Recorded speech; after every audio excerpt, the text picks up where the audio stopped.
You're watching Coronavirus in Context. I'm Dr. John Whyte, Chief Medical Officer at WebMD. The pandemic is certainly causing a lot of stress. And one of the ways that we can deal with stress is healthy eating. But how do we eat healthy during this pandemic when sometimes the foods that we want aren't available, or we still rely on fast food? To help provide some insights, I've asked my friend, Dr. Chris Mohr, a registered dietitian based in Kentucky, to provide the answers. Chris, thanks for joining me. It's great to be here, John. Thanks for having me. Let's start off with, how has nutrition and dieting changed during the pandemic? Yeah, well, that's a great question. It's one I get all the time. You know, we've now been home for the shelter in place for about 4 months now, at least. And because of that, there is a lot more access to food. Just in your pantry is always there, your refrigerator, and it's very easy to just walk by, grab a handful of this, grab a handful of that. So it's important to make sure that we're really being mindful when we are around the kitchen and have access to food so we make better choices.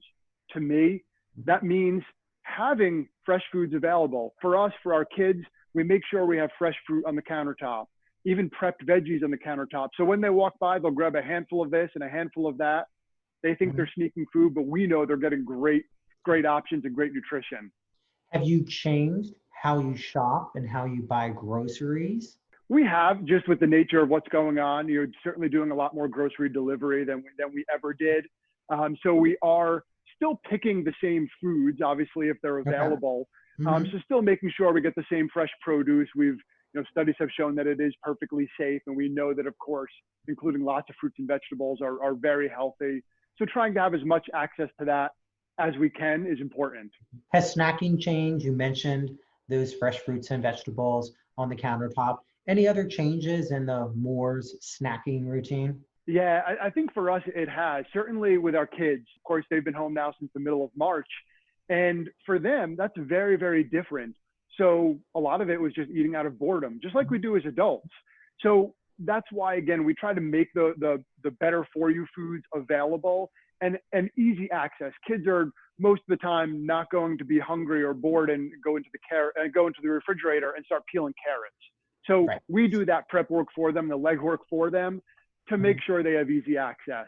What are some of those other better foods? Again, certainly the fruits and vegetables.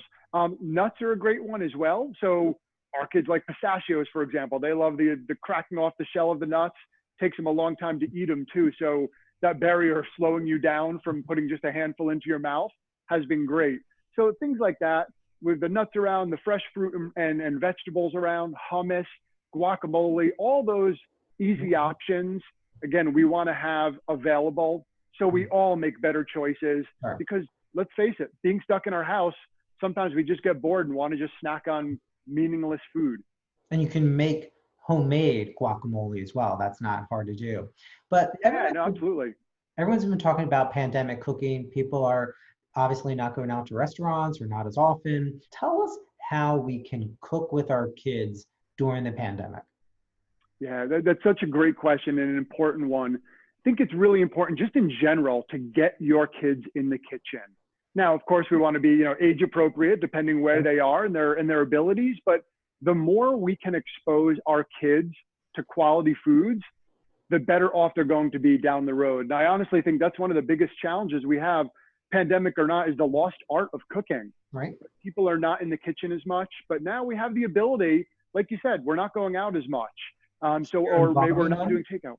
I'm sorry. Involving them in the cooking. What else are you doing? Letting them get messy. While it is frustrating as a parent, letting kids, there's been study after study to show that letting kids play with foods encourages them more to try new things. So getting them involved, letting them get messy, and they're more likely to explore different foods that they may have not otherwise done. So what have you been making with your kids? We love pasta-based dishes. We love exploring different dishes that you could put lots of produce in there. So we're always trying to mix vegetables in and fruits in and things like that. So pasta is an easy one for kids. They can get involved with that. But we also, we're grilling. We are like our kids, we let them use knives, of course, supervised. We let them really get involved in that kitchen so they can get get the job done and make sure that they're exploring different foods. All right. Well, Chris Mohr, I want to thank you for providing those tips on how we eat during the pandemic, as well as how we cook during the pandemic. You have a website. Tell us your website. Yeah, our website is Mohr Results. So my last name is Mohr, mohrresults.com. We have lots of these kind of tips and many others on there. All right. Thanks for joining us. Awesome. Thanks, John. All right. Well, we've been talking about nutrition. Now let's turn to fitness. And my next guest says the future of fitness is all virtual. Chris Smits from Toronto, Canada. Thanks for joining me, Chris. Thanks for having me on your show, John. Now, you've had a brick and mortar gym with your brother for several years. And now with the epidemic, you've gone all virtual, and you say you're going to stay all virtual. So tell us what the future is. Well, just to let you know, we had the busiest day in the history of our gym. The day before we were shut down, and it was the 5th anniversary of our gym. And within a day, we were shut down, and we were just we were in shock, and we were trying to figure out how are we going to keep our community engaged, and what is going to be the next move. So everybody went onto Instagram, and that was working for a bit, but there was something we were missing, and it was that community, that engagement. So I started playing with some other platforms, and basically hacked about 10 different platforms to create this experience. And the foundation of it was the Apple Watch, because it connected us all together, and we could see everybody's metrics and performance, and we put everybody in teams. So we basically gamified the whole, I guess, transformation experience.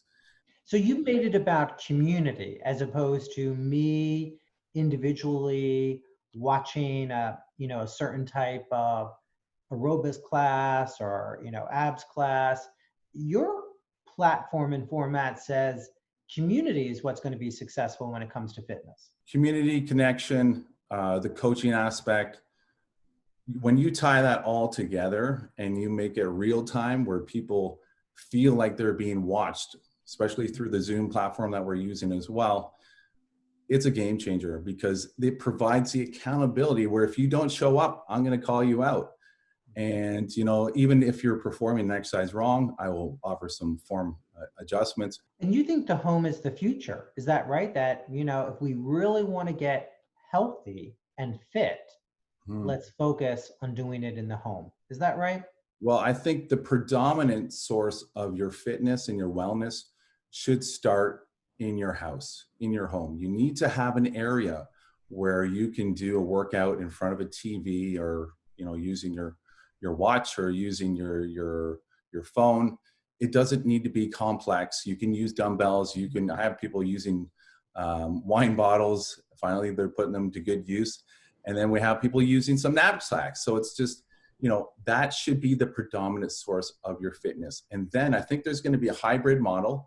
I truly believe that in the future, obviously we're going to train in the home, but we're going to use the studios and these gyms as a secondary source, not a primary source of fitness. And especially in the interim, until the COVID restrictions have been reduced or relieved, a lot of people are going to be scared. They're saying 50% of people are not going to go back to the gym. You mentioned to me that you've always been a big gym goer over the years, and you said to me recently, John, I'm not going back. Is that really true, Chris? Tell us what's going on. Yes, I believe that if it's more about the training program and the coaching than it is about the gym. Yes, you can go to the gym and get incredible results, but if I put you in the gym and you do not know what to do, I'll take someone that has a proper coaching program and a periodized program that's going to give them the best results. I'll take that over going to the gym any day. But yes, there is a limit to what you can achieve in the home, but